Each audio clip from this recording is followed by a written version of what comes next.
నిజంగానే ప్రేమిస్తున్నావా?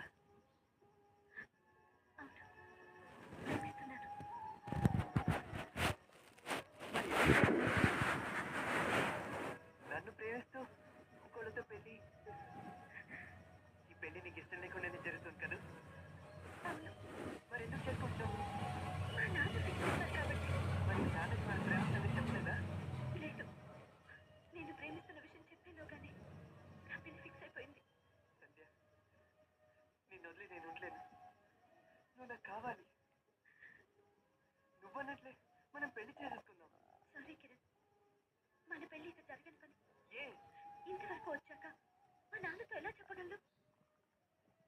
పోనీ ఎవరికి చెప్పకుండా ఎక్కడికైనా వెళ్ళిపోదామా? అలాంటివి నాకు అస్సలు నచ్చవు.